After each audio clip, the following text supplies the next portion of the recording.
नमस्कार, मैं महिमा आज आपको सुनाऊंगी कथा सम्राट मुंशी प्रेमचंद जी की कहानी मृतक भोज। सेठ रामदास ने रोगशैया पर पड़े पड़े निराशापूर्ण दृष्टि से अपनी स्त्री सुशीला की ओर देखकर कहा, मैं बड़ा अभागा हूँ शीला, मेरे साथ तुम्हें सदैव ही दुख भोगना पड़ा। जब घर में कुछ न था तो रात दिन गृहस्थी के धंधों और बच्चों के लिए मरती थी।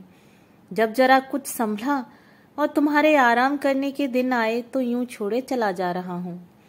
आज तक मुझे आशा थी, पर आज वह आशा टूट गई। देखो शीला, रो मत, संसार में सभी मरते हैं, कोई 2 साल आगे, कोई 2 साल पीछे। अब गृहस्थी का भार तुम्हारे ऊपर है। मैंने रुपए नहीं छोड़े, लेकिन जो कुछ है उससे तुम्हारा जीवन किसी तरह कट जाएगा। यह राजा क्यों रो रहा है? सुशीला ने आंसू पोंछकर कहा, जिद्दी हो गया है और क्या। आज सवेरे से रट लगाए हुए है कि मैं मोटर लूंगा। 50 रुपए से कम में आएगी मोटर? सेठ जी को इधर कुछ दिनों से दोनों बालकों पर बहुत स्नेह हो गया था। बोले, तो मंगा दो ना एक, बेचारा कब से रो रहा है। क्या क्या अरमान दिल में थे, सब धूल में मिल गए। रानी के लिए बिलायती गुड़िया भी मंगा दो, दूसरों के खिलौने देखकर तरसती रहती है। जिस धन को प्राणों से भी प्रिय समझा, वह अंत को डॉक्टरों ने खाया। बच्चे मुझे क्या याद करेंगे कि बाप था। अभागे बाप ने तो धन को लड़के लड़की से प्रिय समझा, कभी पैसे की चीज भी लाकर नहीं दी। अंतिम समय जब संसार की असारता कठोर सत्य बनकर आंखों के सामने खड़ी हो जाती है, तो जो कुछ न किया उसका खेद और जो कुछ किया उस पर पश्चाताप मन को उदार और निष्कपट बना देता है। सुशीला ने राजा को बुलाया और उसे छाती से लगाकर रोने लगी। वह मात्र स्नेह जो पति की कृपणता से भीतर ही भीतर तड़प कर रह जाता था, इस समय जैसे खौल उठा। लेकिन मोटर के लिए रुपए कहाँ थे? सेठ जी ने पूछा। मोटर लोगे बेटा? अपनी अम्मा से रुपए लेकर भैया के साथ चले जाओ, खूब अच्छी मोटर लाना। राजा ने माता के आंसू और पिता का यह स्नेह देखा तो उसका बाल हट जैसे पिघल गया। बोला, अभी नहीं लूंगा। सेठ जी ने पूछा, क्यों? जब आप अच्छे हो जाएंगे तब लूंगा। सेठ जी फूट फूट कर रोने लगे। तीसरे दिन सेठ रामनाथ का देहांत हो गया। धनी के जीने से दुख बहुतों को होता है, सुख थोड़ों को। उनके मरने से दुख थोड़ों को होता है, सुख बहुतों को। महाब्राह्मणों की मंडली अलग सुखी है, पंडित जी अलग खुश हैं और शायद बिरादरी के लोग भी प्रसन्न हैं, इसलिए कि एक बराबर का आदमी कम हुआ, दिल से एक कांटा दूर हुआ। और पट्टीदारों को तो पूछना ही क्या, अब वह पुरानी कसर निकालेंगे। हृदय को शीतल करने का ऐसा अवसर बहुत दिनों के बाद मिला है। आज 5वां दिन है। वह विशाल भवन सूना पड़ा है। लड़के न रोते हैं न हंसते हैं, मन मारे माँ के पास बैठे हैं और विधवा भविष्य की अपार चिंताओं के भार से दबी हुई निर्जीव सी पड़ी है। घर में जो रुपए बच रहे थे वे दाह क्रिया की भेंट हो गए और अभी सारे संस्कार बाकी पड़े हैं। भगवान कैसे बेड़ा पार लगेगा। किसी ने द्वार पर आवाज दी। मेहरा ने आकर सेठ धनीराम के आने की सूचना दी। दोनों बालक बाहर दौड़े। सुशीला का मन भी एक क्षण के लिए हरा हो गया। सेठ धनीराम बिरादरी के सरपंच थे। अबला का क्षुब्ध हृदय सेठ जी की इस कृपा से पुलकित हो उठा। आखिर बिरादरी के मुखिया हैं, ये लोग अनाथों की खोज खबर न लें तो कौन ले। धन्य है ये पुण्यात्मा जो मुसीबत में दीन लोगों की रक्षा करते हैं। यह सोचती हुई सुशीला घूंघट निकाले बरोठे में आकर खड़ी हो गई। देखा तो धनीराम जी के अतिरिक्त और भी कई सज्जन खड़े हैं। धनीराम बोले, बहू जी, भाई रामनाथ की अकाल मृत्यु से हम लोगों को जितना दुख हुआ है वह हमारा दिल ही जानता है। अभी उनकी उम्र ही क्या थी, लेकिन भगवान की इच्छा। अब तो हमारा यही धर्म है कि ईश्वर पर भरोसा रखें और आगे के लिए कोई राह निकालें। काम ऐसा करना चाहिए कि घर की आबरू भी बनी रहे और भाई जी की आत्मा संतुष्ट भी हो। कुबेर दास ने सुशीला को कनखियों से देखते हुए कहा, मर्यादा बड़ी चीज है, उसकी रक्षा करना हमारा धर्म है। लेकिन कमली के बाहर पांव निकालना भी तो उचित नहीं। कितने रुपए हैं तेरे पास बहू? क्या कहा? कुछ नहीं। सुशीला, घर में रुपए कहाँ हैं सेठ जी? जो थोड़े बहुत थे वो बीमारी में उठ गए। धनीराम, तो यह नई समस्या आ खड़ी हुई। ऐसी दशा में हमें क्या करना चाहिए कुबेरदास जी? कुबेरदास, जैसे हो भोज तो कराना ही पड़ेगा। हाँ, अपनी सामर्थ्य देखकर काम करना चाहिए। मैं कर्ज लेने को ना कहूंगा। हाँ, घर में जितने रुपयों का प्रबंध हो सके उसमें हमें कोई कसर नहीं छोड़नी चाहिए। मृत जीव के साथ ही तो हमारा कुछ कर्तव्य है।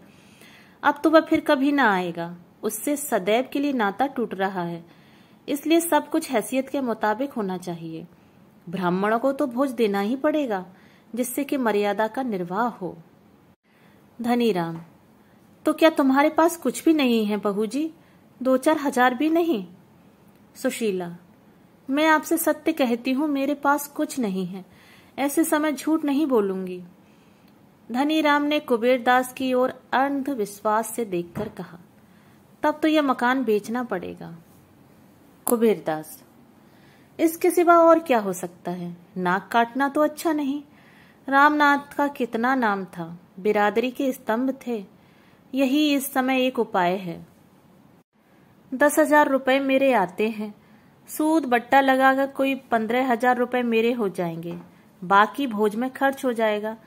अगर कुछ बच रहा तो बाल बच्चों के काम आ जाएगा। धनीराम, आपके यहाँ कितने पर बंधक रखा था? कुबेरदास, 10,000 रुपए पर। रुपए सैकड़े सूद। धनीराम, मैंने तो कुछ कम सुना है। कुबेरदास, उसका तो रेहन नामा रखा है। जवानी बातचीत थोड़ी ही है। मैं 2-4 हजार के लिए झूठ नहीं बोलूंगा।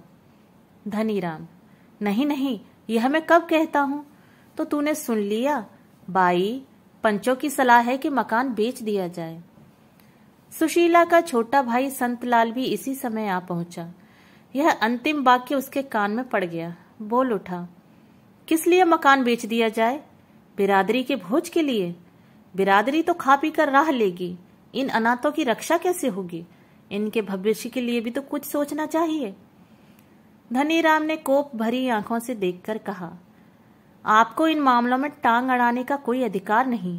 केवल भविष्य की चिंता करने से काम नहीं चलता। मृतक का पीछा भी किसी तरह सुधारना ही पड़ता है। आपका क्या बिगड़ेगा? हंसी तो हमारी होगी। संसार में मर्यादा से प्रिय वस्तु कोई नहीं। मर्यादा के लिए प्राण तक दे देते हैं। जब मर्यादा ही नहीं रही तो क्या रहा? अगर हमारी सलाह पूछोगे तो हम यही कहेंगे, आगे बाई जी का अख्तियार, जैसा चाहे करें, पर हमसे कोई सरोकार न रहेगा। चलिए कुबेरदास जी चलें। सुशीला ने भयभीत होकर कहा, भैया की बातों का विचार न कीजिए। इनकी तो यह आदत है। मैंने तो आपकी बात नहीं टाली। आप मेरे बड़े हैं। घर का हाल आपको मालूम है। मैं अपने स्वामी की आत्मा को दुखी करना नहीं चाहती, लेकिन जब उनके बच्चे ठोकरें खाएंगे तो क्या उनकी आत्मा दुखी न होगी? बेटी का ब्याह करना है, लड़के को पढ़ाना लिखाना है। ब्राह्मणों को खिला दीजिए, लेकिन बिरादरी करने की मुझ में सामर्थ्य नहीं। दोनों महानुभावों को जैसे थप्पड़ लगा। इतना बड़ा अधर्म! भला ऐसी बात भी जबान से निकाली जाती है? पंच लोग अपने मुंह में कालिक न लगने देंगे। दुनिया विधवा को न हंसेगी। हंसी तो पंचों की होगी। यह जग हंसाई वे कैसे सह सकते हैं? ऐसे घर के द्वार पर झांकना भी पाप है। सुशीला रोकर बोली, मैं अनाथ हूँ, नादान हूँ, मुझ पर क्रोध न कीजिए। आप लोग ही मुझे छोड़ देंगे तो मेरा निर्वाह कैसे होगा? इतने में 2 महाशय और आप बिराजे। एक बहुत मोटे और दूसरे बहुत दुबले। नाम भी गुणों के अनुसार ही, भीमचंद और दुर्बल दास।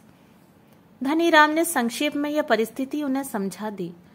दुर्बल दास ने सहृदयता से कहा, तो ऐसा क्यों नहीं करते कि हम लोग मिलकर कुछ रुपए दे दें? जब इसका लड़का सयाना हो जाएगा तो रुपए मिल ही जाएंगे। अगर ना भी मिले तो एक मित्र के लिए कुछ बल खा जाना कोई बड़ी बात नहीं। संतलाल ने प्रसन्न होकर कहा, इतनी दया आप करेंगे तो क्या पूछना। कुबेरदास त्योरी चढ़ाकर बोले, तुम तो बेसिर पैर की बातें करने लगे दुर्बलदास जी। इस वक्त के बाजार में किसके पास फालतू रुपए रखे हैं?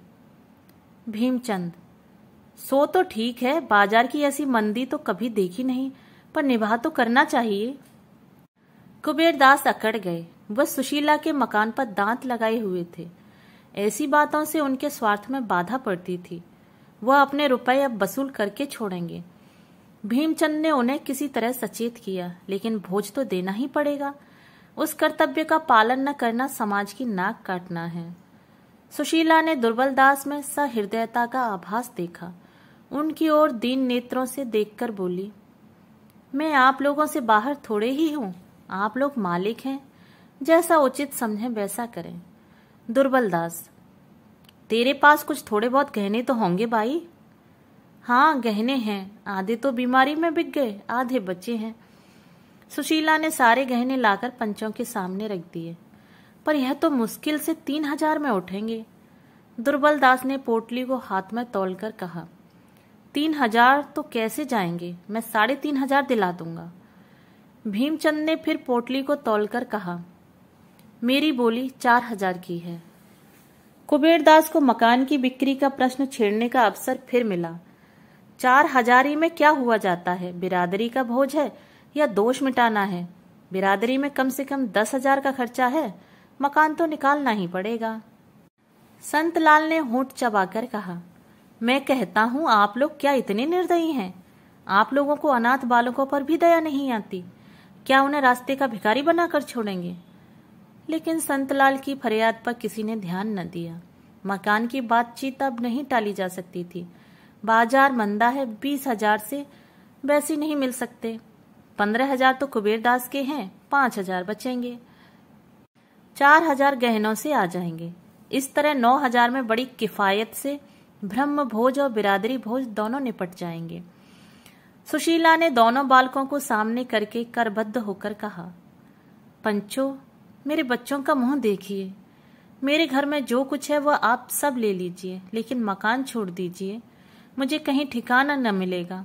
मैं आपके पैरों पड़ती हूँ, मकान इस समय न बेचें।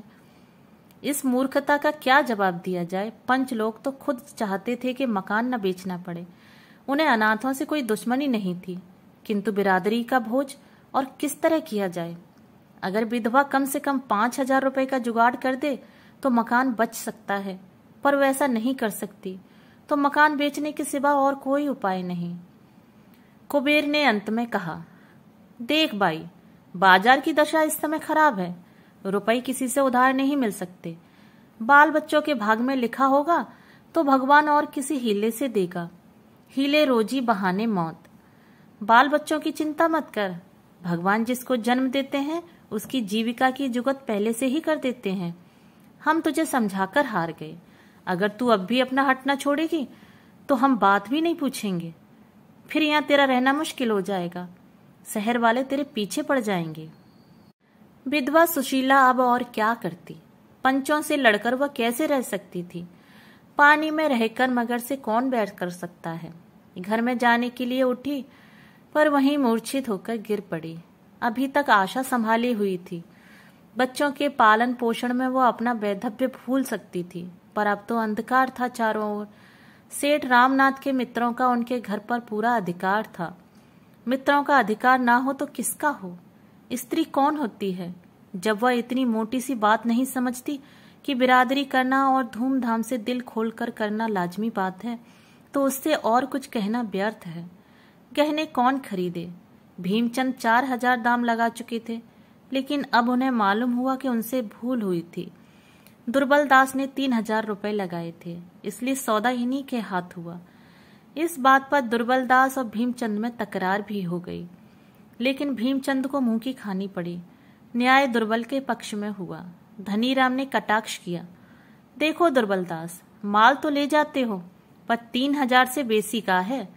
मैं नीति की हत्या न होने दूंगा। कुबेरदास बोले, अजी, तो घर में ही तो है, कहीं बाहर तो नहीं गया। एक दिन मित्रों की दावत हो जाएगी। इस पर चारों महानुभाव हंसे। इस काम से फुर्सत पाकर अब मकान का प्रश्न उठा। कुबेरदास 30,000 देने पर तैयार थे, पर कानूनी कार्यवाही किए बिना संदेह की गुंजाइश थी। यह गुंजाइश क्यों कर रखी जाए? एक दलाल बुलाया गया। नाटा सा आदमी था, पोपला मुंह, कोई 50 की अवस्था। नाम था चोखेलाल। कुबेरदास ने कहा, चोखेलाल जी से हमारी 30 साल की दोस्ती है। आदमी क्या रत्न है। भीमचंद, देखो चोखेलाल, हमें यह मकान बेचना है, इसके लिए कोई अच्छा ग्राहक लाओ, तुम्हारी दलाली पक्की।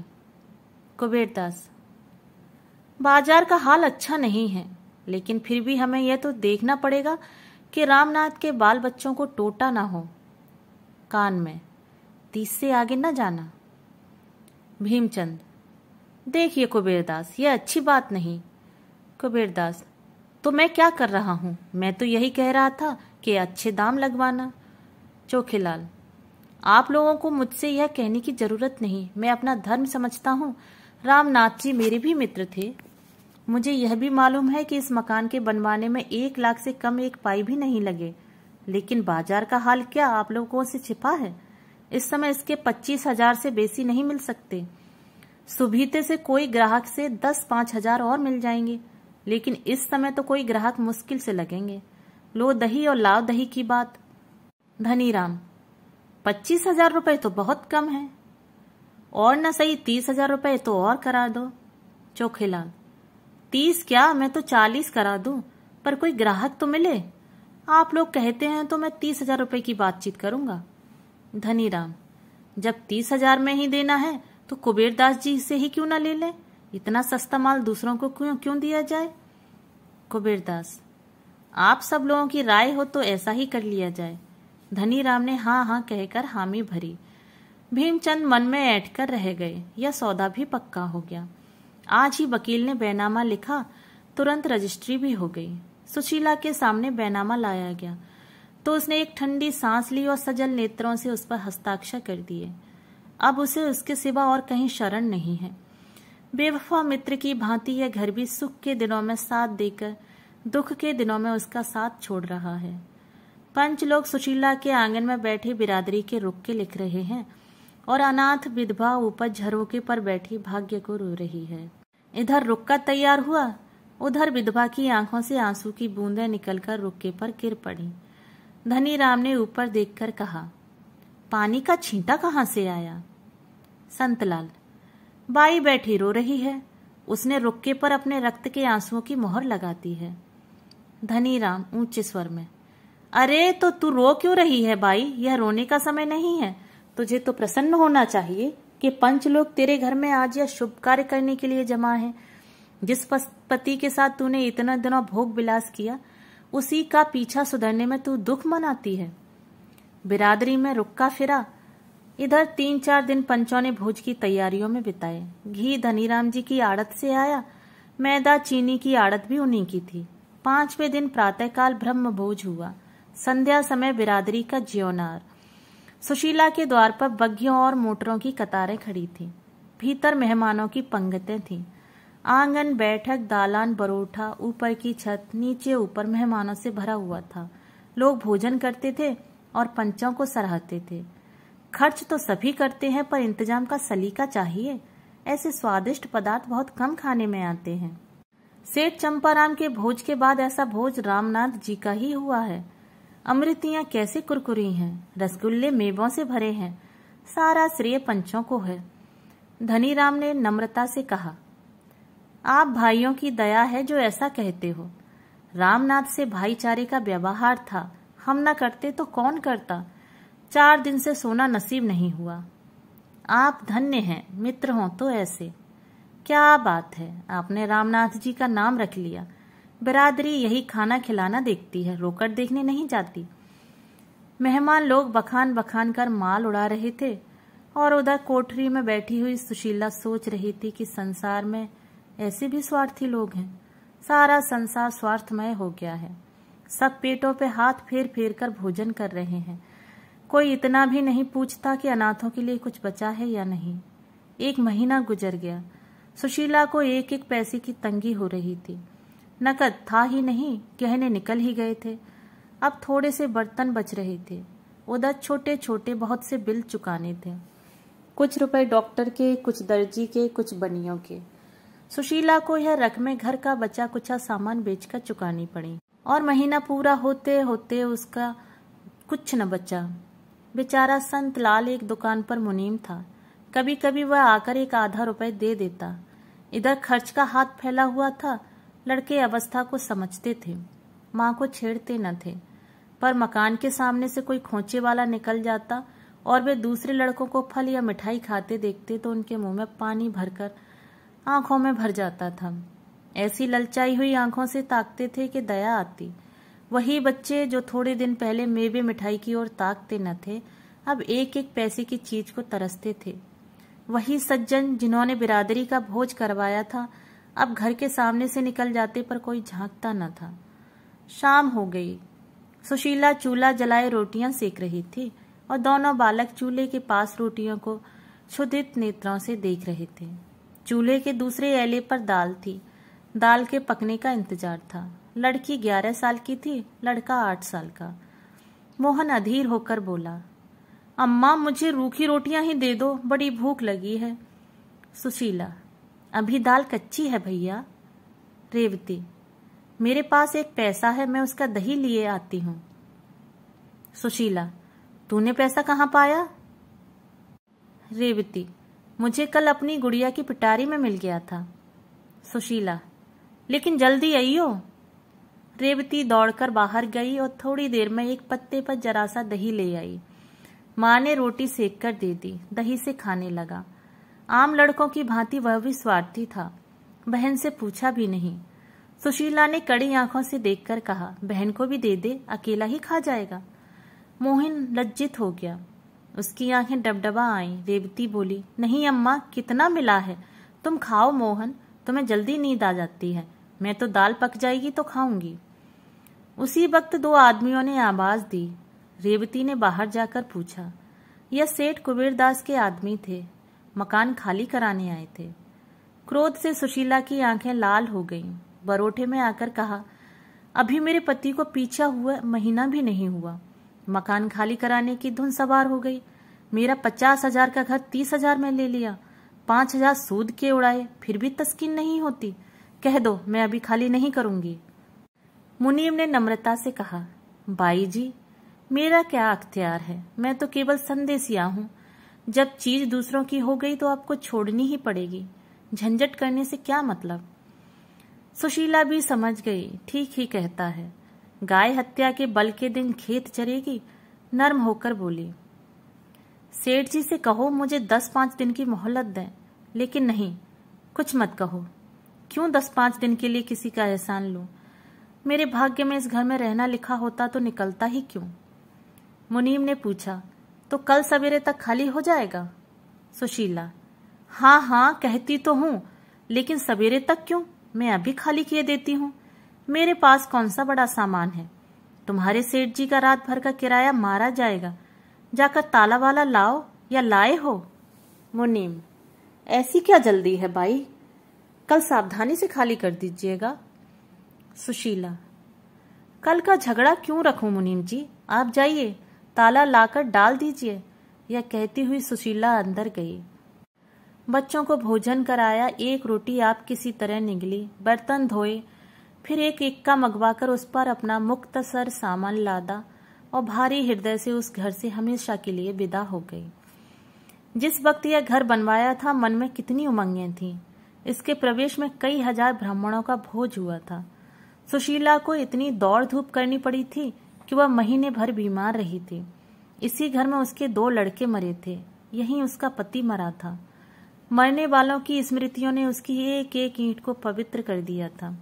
एक एक पत्थर मानो उसके हर्ष से खुशी और उसके शोक से दुखी होता था।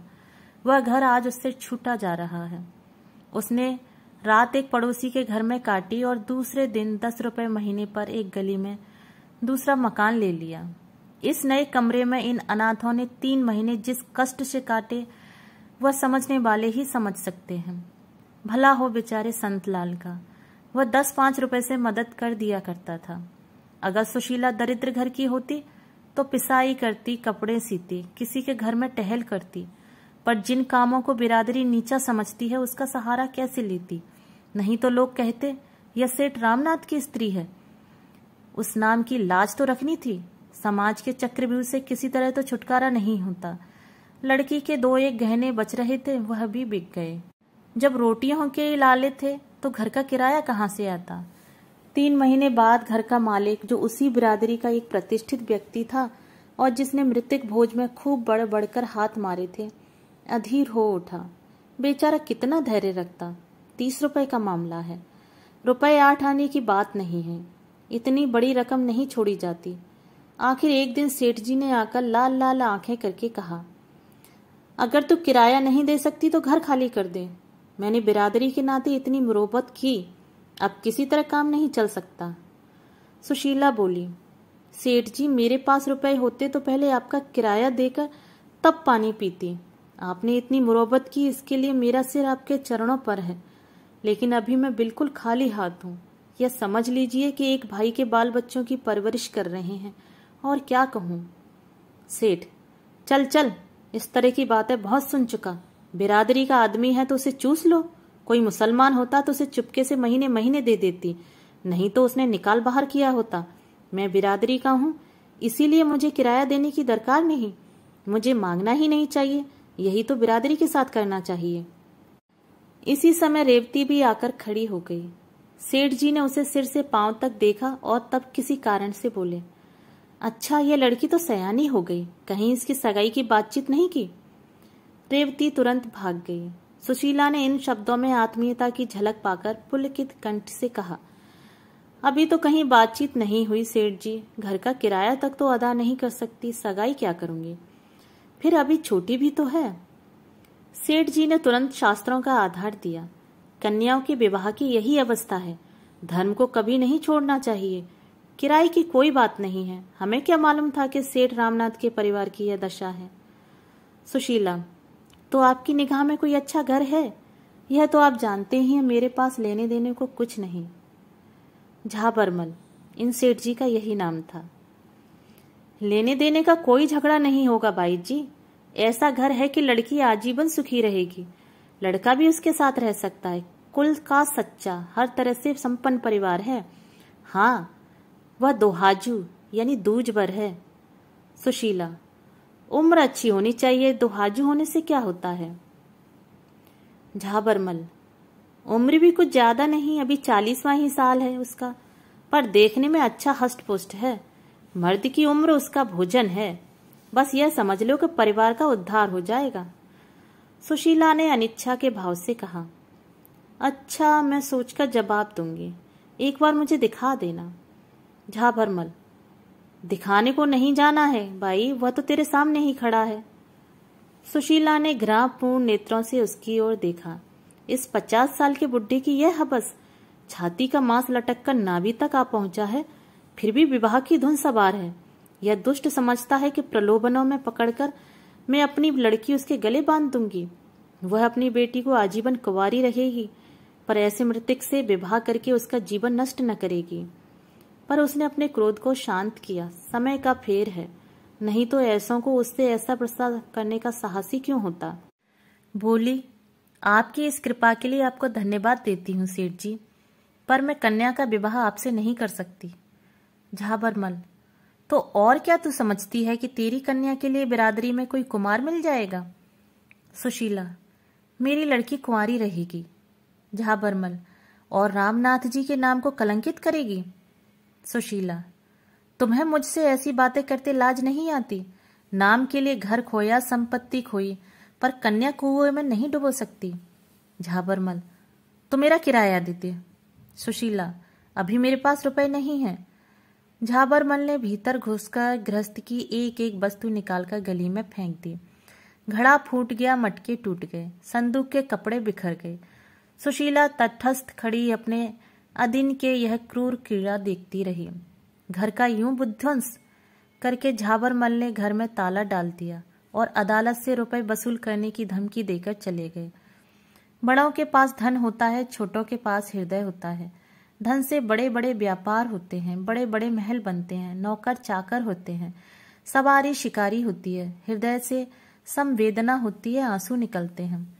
उसी मकान से मिली हुई एक साग भाजी बेचने वाली खटकिन की दुकान थी। वृद्धा विधवा निपुती स्त्री थी। बाहर से आग, भीतर से पानी।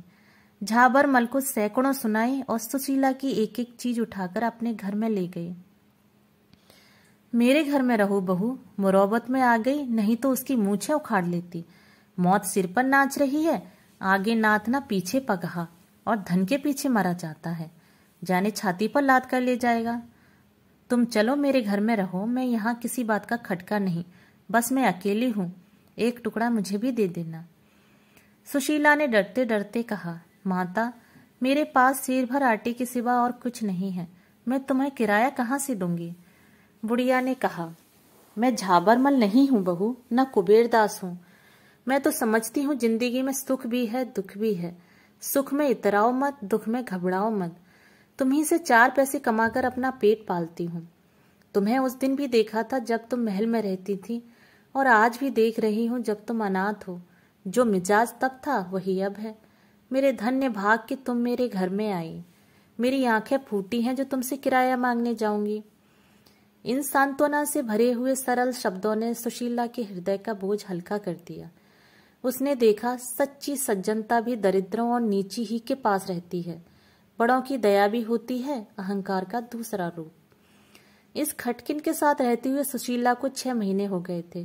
सुशीला का उससे दिन पर दिन स्नेह बढ़ता जाता था। वह जो कुछ पाती लाकर सुशीला के हाथ में रख देती। दोनों बालक उसकी 2 आंखें थी। मजाल न थी कि पड़ोस का कोई आदमी उन्हें कड़ी आंखों से देख ले। बुढ़िया दुनिया सिर पर उठा लेती। संतलाल हर महीने कुछ न कुछ दे दिया करता था, इससे रोटी दाल चल जाती थी। कार्तिक का महीना था, ज्वर का प्रकोप हो रहा था। मोहन एक दिन खेलता कूदता बीमार पड़ गया और 3 दिन तक अचेत पड़ा रहा। ज्वर इतने जोर का था कि पास खड़े रहने से लपट सी निकलती थी। बुढ़िया ओझे सयानों के पास दौड़ती फिरती थी, पर ज्वर उतरने का नाम न लेता था। सुशीला को भय हो रहा था कि यह टाइफाइड है, इससे उसके प्राण सूख रहे थे। चौथे दिन उसने रेवती से कहा, बेटी तूने बड़े पंच जी का घर तो देखा है, जाकर उनसे कह भैया बीमार है, कोई डॉक्टर भेज दें। रेवती को कहने भर की देर थी, दौड़ती हुई सेठ कुबेरदास के घर गई। कुबेरदास बोले, डॉक्टर की फीस 16 रुपए है, तेरी माँ दे देगी। रेवती ने निराश होकर कहा, अम्मा के पास रुपए कहाँ हैं। कुबेरदास, तो फिर किस मुंह से मेरे डॉक्टर को बुलाती है। तेरा मामा कहाँ है, उनसे जाकर कह सेवा समिति से कोई डॉक्टर बुला ले जाए, नहीं तो खैराती अस्पताल में क्यों नहीं लड़के को ले जाती, या अभी वहीं पुरानी बू समाई हुई है। कैसी मूर्ख स्त्री है, घर में टका नहीं और डॉक्टर का हुक्म लगा दिया। समझती होगी फीस पंचजी दे देंगे। पंचजी क्यों दें फीस, बिरादरी का धन धर्म कार्य के लिए है, यूं उड़ाने के लिए नहीं है। रेवती माँ के पास लौटी, पर जो कुछ सुना था वह उससे न कह सकी। घाव पर नमक क्यों छिड़के, बहाना कर दिया, बड़े पंचजी कहीं गए हैं। सुशीला को मुनीम से क्यों नहीं कहा। यहाँ क्या कोई मिठाई खाया जाता था जो दौड़ी चली आई। इसी वक्त संतलाल एक वैद्य जी को लेकर आ पहुंचा। वैद्य भी एक दिन आकर दूसरे दिन न लौटे। सेवा समिति के डॉक्टर भी 2 दिन बड़ी मिन्नतों से आए, फिर उन्हें भी अवकाश न रहा और मोहन की दशा दिनों दिन बिगड़ती जाती थी। महीना बीत गया, पर ज्वर ऐसा चढ़ा कि एक क्षण के लिए भी न उतरा। उसका चेहरा इतना सूख गया था कि देखकर दया आती थी। न कुछ बोलता न कहता, यहाँ तक कि करवट भी नहीं बदल सकता था। पड़े पड़े देह की खाल पट गई, सिर के बाल गिर गए, हाथ पांव लकड़ी हो गए। संतलाल काम से छुट्टी पाता तो आ जाता, पर इससे क्या होता, तीमारदारी दबा तो नहीं है। एक दिन संध्या समय उसके हाथ पांव ठंडे हो गए। माता के प्राण पहले से ही सूखे हुए थे। यह हाल देखकर रोने पीटने लगी। मिन्नतें तो बहुतेरी हो चुकी थीं। रोती हुई मोहन की खाट के साथ फेरे करके हाथ बांधकर बोली, भगवान यही मेरे जन्म की कमाई है। अपना सर्वस्व खोकर भी मैं बालक को छाती से लगाए हुए संतुष्ट थी, लेकिन यह चोट न सही जाएगी। तुम इसे अच्छा कर दो, इसके बदले मुझे उठा लो, बस मैं यही दया चाहती हूँ। दयामय, संसार के रहस्य को कौन समझ सकता है। क्या हम में से बहुतों को यह अनुभव नहीं कि जिस दिन हमने बेईमानी करके कुछ रकम उड़ाई, उसी दिन उस रकम का दुगना नुकसान हो गया। सुशीला को उस दिन रात को ज्वर आ गया। उसी दिन मोहन का ज्वर उतर गया। बच्चे की सेवा शुश्रूषा में आधी तो यूं ही रह गई थी। इस बीमारी ने ऐसा पकड़ा कि फिर न छोड़ा।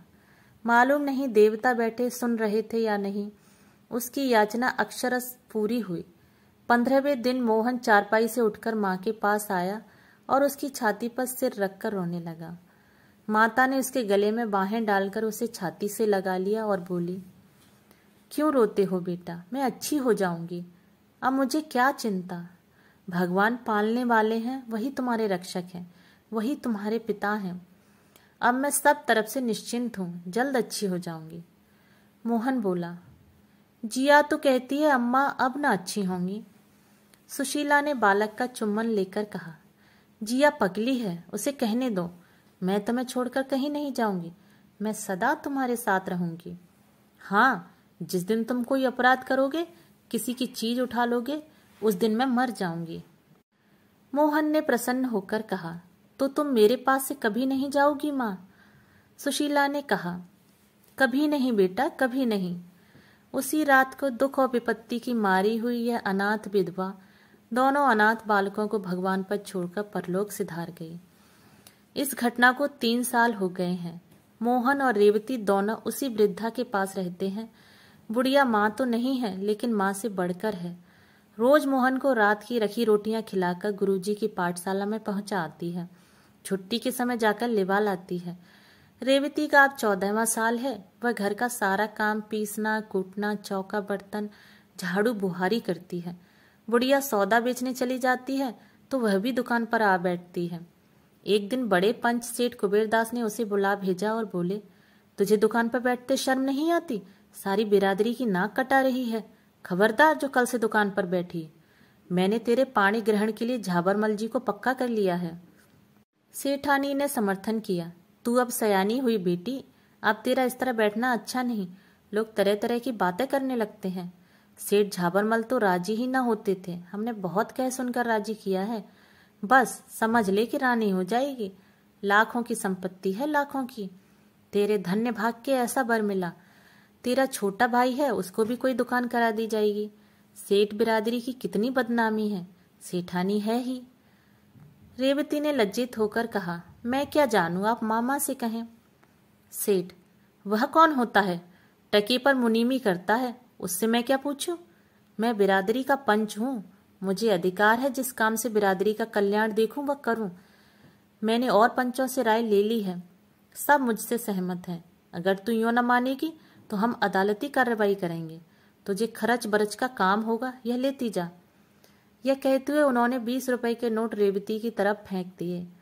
रेवती ने उठाकर वहीं पुर्जे पुर्जे कर डाले और तमतमाए मुख से बोली, बिरादरी ने तब हम लोगों की बात न पूछी जब हम रोटियों को मोहताज थे। मेरी माता मर गई, कोई झांकने तक न आया। मेरा भाई बीमार हुआ, किसी ने खबर तक न ली। ऐसी बिरादरी की मुझे परवाह नहीं है। रेवती चली गई तो झाबरमल कोठरी से निकल आए। चेहरा उदास था।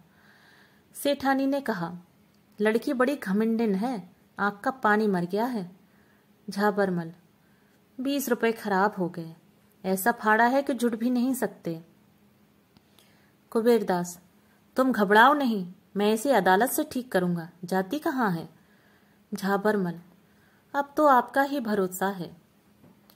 बिरादरी के बड़े पंच की बात कहीं मिथ्या हो सकती है। रेवती नाबालिग थी, माता पिता नहीं थे। ऐसी दशा में पंचों का उस पर पूरा अधिकार था। वह बिरादरी के दबाव में नहीं रहना चाहती है, ना चाहे। कानून बिरादरी के अधिकार की अपेक्षा नहीं कर सकता। संतलाल ने यह माजरा सुना तो दांत पीसकर बोले, न जाने इस बिरादरी का भगवान कब अंत करेंगे। रेवती, क्या बिरादरी मुझे जबरदस्ती अपने अधिकार में ले सकती है? संतलाल, हाँ बेटी, धनिकों के हाथ में तो कानून भी है। रेवती, मैं कह दूंगी कि उनके पास नहीं रहना चाहती। संतलाल, तेरे कहने से क्या होगा? तेरे भाग्य में यही लिखा था तो किसका बस है। मैं जाता हूँ बड़े पंच के पास। रेवती, नहीं मामा जी, तुम कहीं न जाओ। जब भाग्य ही का भरोसा है तो जो कुछ भाग्य में लिखा होगा वही होगा। रात तो रेवती ने घर में काटी। बार बार निद्रा मग्न भाई को गले लगाती। यह अनाथ अकेला कैसे रहेगा, यह सोचकर उसका मन कातर हो जाता। पर झाबरमल की सूरत याद करके उसका संकल्प दृढ़ हो जाता। प्रातःकाल रेवती गंगा स्नान करने गई। यह इधर कई महीनों से उसका नित्य का नियम था। आज जरा अंधेरा था, पर यह कोई संदेह की बात न थी। संदेह तब हुआ जब 8 बज गए, वह लौट कर न आई। तीसरे पहर सारी बिरादरी में खबर फैल गई कि सेठ रामनाथ की कन्या गंगा में डूब गई, उसकी लाश पाई गई। कुबेरदास ने कहा, चलो अच्छा हुआ, बिरादरी की बदनामी तो न होगी। झाबरमल ने दुखी मन से कहा, मेरे लिए अब कोई और उपाय कीजिए। उधर मोहन सिर पीट पीट कर रो रहा था और बुढ़िया उसे गोद में लिए समझा रही थी, बेटा उस देवी के लिए क्यों रोते हो? जिंदगी में उसके दुख ही दुख था। अब वह अपनी माँ की गोद में आराम कर रही है। दोस्तों, यदि आपको कहानी पसंद आए तो मेरे चैनल को सब्सक्राइब और मेरी वीडियो को लाइक और शेयर करना ना भूलें। धन्यवाद।